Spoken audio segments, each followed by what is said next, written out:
Your soul is screaming for focus, but your mind is drowning in noise. Every single day. Your mind is a war zone, scrolling, comparing, doubting, burning hours on things that drain you while your dreams rot in the background. You're exhausted, overwhelmed, and terrified.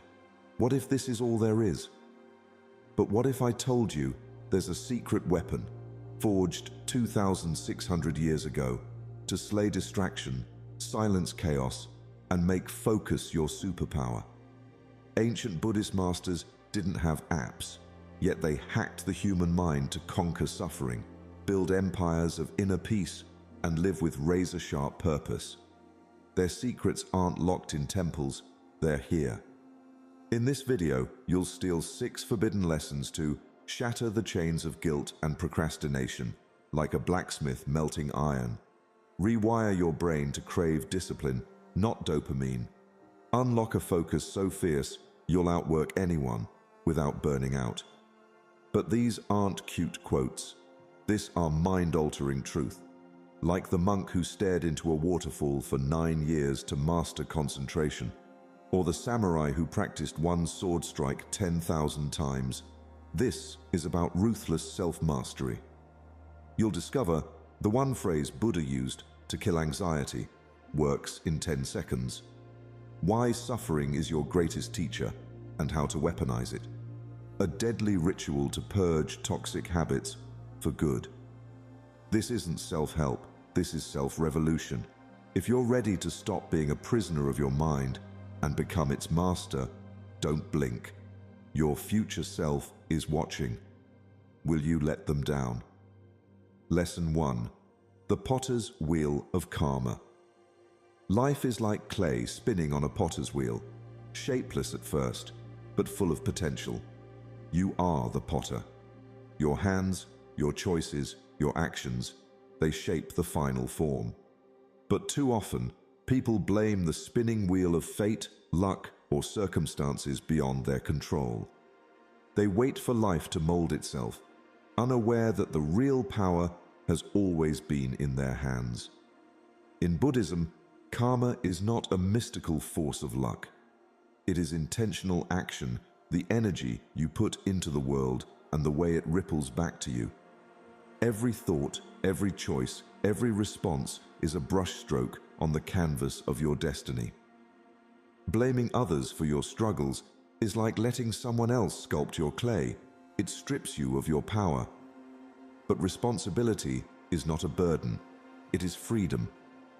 The moment you take full ownership of your life, you reclaim the ability to shape it. Buddha once said, "You are the heir to your actions. Whatever you sow, you reap." Let that sink in. Every challenge you face is a reflection of something you either created, allowed, or ignored. And this realization is not meant to shame you, it is meant to awaken you. Because if your past choices built today's reality, your present choices can build a new future. Imagine waking up every morning and declaring, "Today, I create my reality." How would that change the way you show up? Would you still let distractions pull you away from your goals?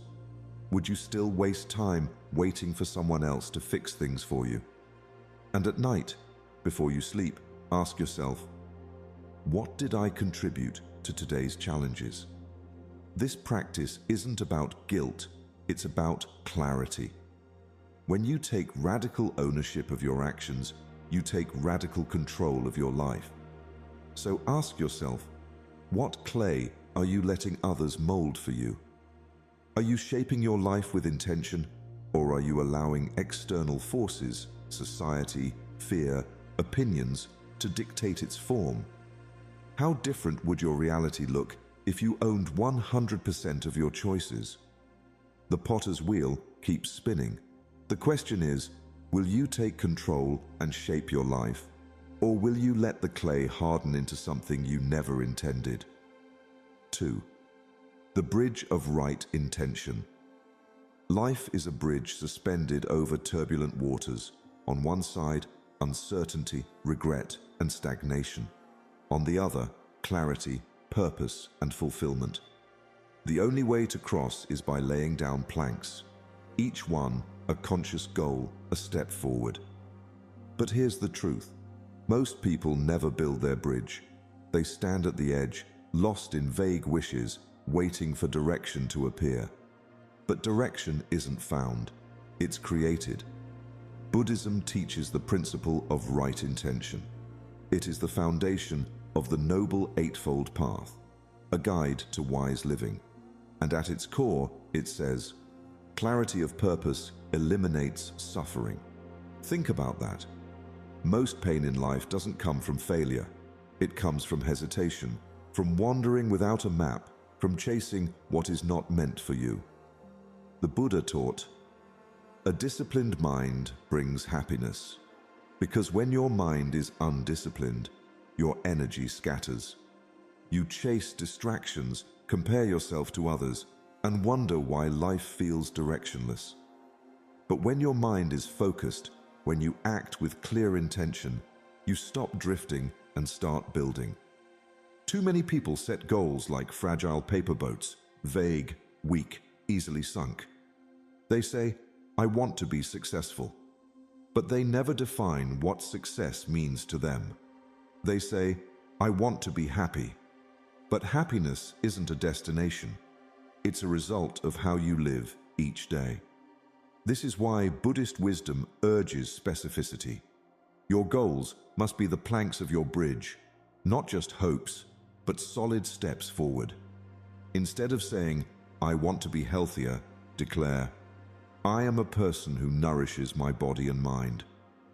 Instead of saying, I want to start a business, affirm, I am a mindful entrepreneur creating with purpose. When you write your goals as I am statements, you imprint them onto your subconscious.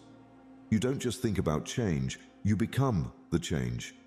Now ask yourself, is your bridge built on wishes or blueprints? Are your dreams structured with clear, actionable steps? Or are they just vague desires floating in your mind? Because every day you hesitate, the bridge remains unfinished, and the waters of doubt rise higher. But here's the secret. The first plank is always the hardest. The moment you define your goal with clarity, you create momentum. So, what would you dare to achieve if doubt vanished? Imagine standing on the other side of the bridge, looking back at the person you are today. Would that future self thank you for the decisions you made, the planks you laid? Or would they still be waiting at the edge, lost in uncertainty? Focus on your path, build with intention, and step forward with purpose, one plank at a time. 3. The forge of self-mastery. Your mind is a forge, an ancient blacksmith's workshop where raw metal is shaped into something unbreakable. But here's the truth most people ignore. Fire is required. Without heat, iron stays weak. Without effort, potential remains untapped. And without discipline, the mind stays fragile, bending to every distraction, every impulse, every fleeting doubt. You are the blacksmith of your destiny.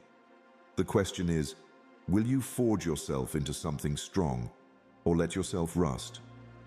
Buddhist monks dedicate lifetimes to mastering the mind because they understand a simple truth. Growth is not optional. Stagnation is suffering. This is the essence of dukkha, the dissatisfaction that arises when we resist change, avoid challenge, and remain stuck in old patterns. And yet, so many people wait for life to improve, while feeding their minds nothing but distractions. They upgrade their phones, their cars, their wardrobes, but never upgrade themselves. The Buddha once said, irrigators guide water, fletchers shape arrows, the wise master themselves. Think about that. Water doesn't find its way on its own. It is guided. Arrows don't fly true by accident. They are shaped. And the mind? It doesn't reach mastery through passive existence. It must be refined, sharpened, and disciplined. You either shape your mind, or the world will shape it for you. If you're always overwhelmed, distracted, or restless, the reason is simple. Your forge is cold. You aren't feeding the fire. Social media, mindless entertainment, and endless scrolling, they steal your focus, weaken your resolve, and leave your potential untouched. But what if, instead of giving your attention to things that drain you, you redirected it towards something that builds you? Imagine replacing just 15 minutes of social media with reading one Buddhist sutra each day. That's not just knowledge, it's transformation. In a year, your mind wouldn't just be informed, it would be trained, disciplined, and sharp like a blade forged in fire. Now ask yourself, what skill would change your life if mastered? Is it resilience, focus, emotional discipline? Imagine the version of you who has conquered that skill, the clarity in their eyes, the steadiness in their heart. That version of you isn't a fantasy. They are waiting on the other side of discipline. And here's the question you need to answer today. What if your next upgrade wasn't your phone, but your mind? What if, instead of chasing temporary distractions, you invested in your own self-mastery? The fire is waiting, the forge is ready. The question is, will you step into the heat? 4. The archer's discipline. An archer does not hit the target by chance. They stand firm. They align their stance. They steady their breath. And only then, with precision, do they release the arrow. Discipline is this stance. Focus is the arrow. And your goals, they are the target. But here's the truth. Most people never hit their mark. Not because they lack talent, not because they aren't capable, but because they never hold their stance long enough. They waver, they rush, they quit. Buddhism teaches the principle of ethical discipline. But discipline is not about restriction. It is about creating a framework strong enough to support your freedom. Imagine a river with no banks. It floods, directionless, destroying everything in its path. But when given structure, it flows with power, cutting through mountains. Your habits, your routines, your daily discipline, these are the banks that guide the river of your life. The Buddha once said, "Drop by drop, the water pot fills." Likewise, the wise accumulate goodness little by little. Think about that. Success, wisdom, focus, these are not built in grand, sweeping moments. They are the result of small, consistent actions repeated until they become who you are. Yet, most people underestimate the power of tiny acts. They think 5 minutes of meditation is too little to matter. They believe reading one page of wisdom daily won't change them. But just like a single drop of water seems insignificant, over time it fills the pot. Over time, it reshapes you. The mistake most people make is waiting for motivation. But motivation is like the wind, unreliable. Discipline is the archer's stance. It keeps you steady even when the wind shifts. The secret? Attach new habits to existing routines. Don't just say, "I'll start meditating." Instead, link it to something you already do. Brush your teeth. Meditate for 5 minutes right after. Drink coffee. Write down 3 things you're grateful for before the first sip. When habits are anchored to something familiar, they become automatic. They become part of you. Now ask yourself, what daily arrow are you failing to release? What is the one small habit, the one drop of effort that could transform your life if repeated daily? Because no archer hits the target without practice, no river carves valleys without time, and no mind finds clarity without discipline. So, what's one habit that would revolutionize your year? Picture yourself a year from now, more focused, more disciplined, more in control. That version of you? They are built one drop at a time, one arrow at a time, one habit at a time. Will you take the shot? 5. The riverbank of equanimity. Life is a river, unpredictable and untamed. Some days, the waters are calm, carrying you effortlessly forward. Other days, they rage, pulling you under, dragging you into currents of stress, doubt, and frustration. Most people spend their lives fighting the current, exhausting themselves over things they cannot control. But true wisdom is not found in resisting the river. It is found in becoming the riverbank, steady, grounded, unshaken. Buddhism teaches equanimity, the art of balance. It is the ability to remain unmoved by external chaos because your foundation is within. This is where Buddhism meets Stoicism, where peace is not found in changing the world, but in anchoring yourself in what you control. The Buddha said, "Peace comes from within. Do not seek it without." Yet, most people look for peace in all the wrong places. They try to control other people, obsess over the future, and agonize over the past. They fight against the river instead of standing firm on the bank. The truth is, there are only three things you can ever control: your breath, your effort, and your ethics. Everything else? It's just water. You cannot control how others treat you, but you can control how you respond. You cannot control the storms of life, but you can control how you prepare for them.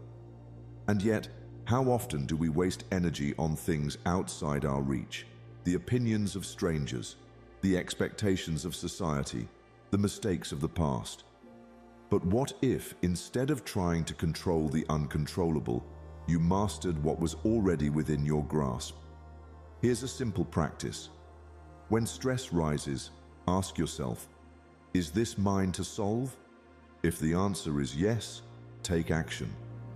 If the answer is no, visualize placing it in the river and letting it drift away.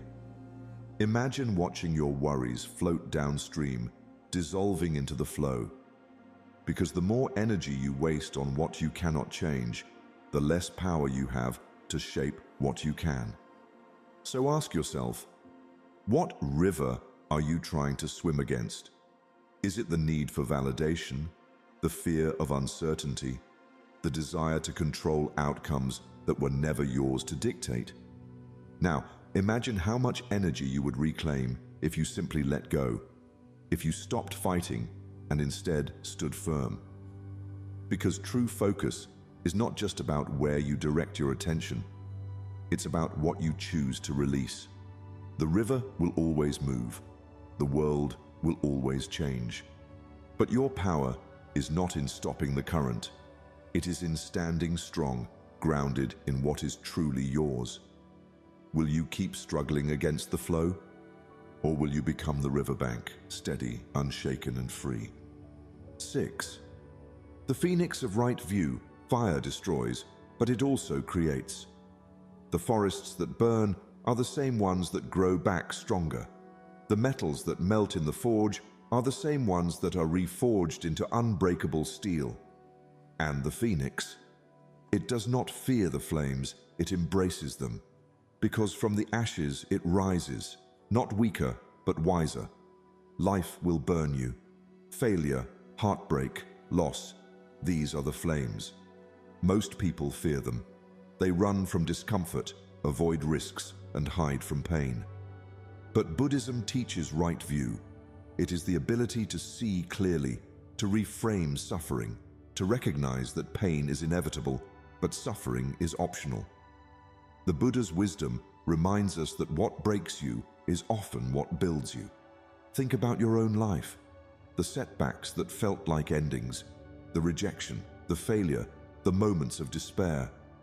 What if they weren't punishments, but preparations? What if, instead of being buried, you were being planted? Every great transformation is preceded by a trial. The fire isn't there to destroy you. It's there to refine you. When life knocks you down, don't ask, "Why is this happening to me?" Ask, "How is this happening for me?"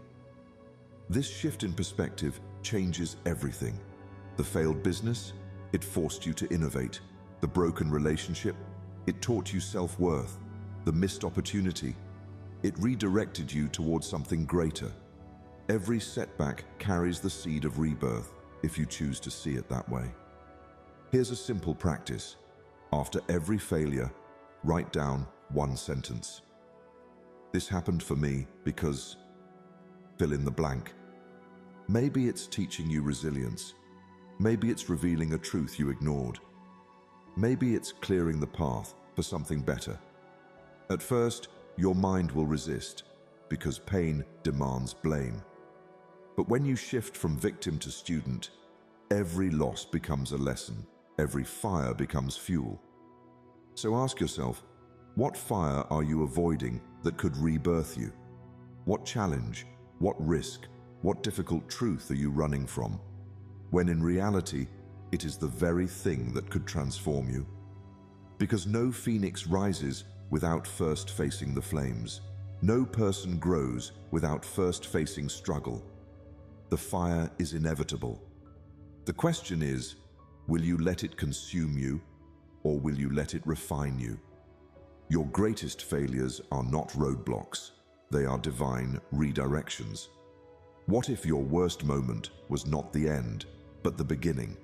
What if years from now, you look back and realize, this fire was the moment you were reborn? Will you fear the flames, or will you rise? Bonus lesson, the lighthouse of prioritization. A lighthouse does not chase ships. It does not flicker uncertainly, nor does it move with the tides. It stands firm, unwavering, shining its light so that others may find their way. But most people, they are not lighthouses. They are lost in the storm, pulled by distractions, swayed by obligations, saying yes to everything, and wondering why they feel directionless. Focus is not just about what you do, it's about what you refuse to do. Zen teaches ichigyo-samai, total immersion in one task. It is the discipline of doing one thing with full presence, not half-heartedly, not while multitasking, but with your entire being. Yet, in today's world, people wear busyness like a badge of honor. They jump from task to task, checking notifications, answering messages, chasing the urgent while neglecting the important. And in the process, they fracture their focus, weaken their will, and dilute their purpose. The Zen masters had a simple mantra. When walking, walk. When eating, eat. It sounds obvious, but think, when was the last time you truly did only one thing at a time? Every yes to distraction is a no to mastery. Every moment lost in triviality is a moment stolen from your legacy. The greatest minds of history did not succeed by doing more. They succeeded by doing less, but better. Bruce Lee once said, "I fear not the man who has practiced 10,000 kicks once, but the man who has practiced one kick 10,000 times." This is the essence of deep focus. To stop scattering your energy across meaningless pursuits and instead pour it into something that matters. Here's a simple practice. Use a distraction jar. Every time something tempts you away from your task, a random thought, a notification, a sudden urge to check emails, write it down and put it in the jar. At the end of the day, review the list. You'll realize that most distractions are illusions, mere ripples on the water that seemed important in the moment but meant nothing in the long run. This one habit alone can sharpen your focus and reclaim hours of your life. Now ask yourself, what shore is your lighthouse guiding others to? Are you leading with clarity, or are you drifting, lost in the storm of distractions? Because here's the truth. Every time you chase what doesn't matter, you move further from what does. Every time you choose busyness over purpose, your true work remains undone. So, what legacy dies each time you say yes to the insignificant? What masterpiece goes unfinished because your focus is stolen by noise? The world is full of distractions, but you are not a ship tossed by the waves. You are the lighthouse. Stand firm, shine your light, and guide your own life to shore. Quick summary of the 6 lessons. The potter's wheel of karma. Your choices shape your life. Stop blaming others. Own your actions like clay on a wheel. The bridge of right intention. Vague goals lead nowhere. Write them as I am statements to align with purpose. The forge of self-mastery. Upgrade your mind daily. Replace distractions with wisdom. Iron sharpens iron. The archer's discipline. Tiny habits, like 5-minute meditation, compound into unshakable focus. Consistency, intensity. The riverbank of equanimity. Let chaos flow like water. Control only your effort, ethics, and energy. The phoenix of right view. Burn setbacks into wisdom. Suffering isn't punishment. It's your teacher. You are not here to survive the storm.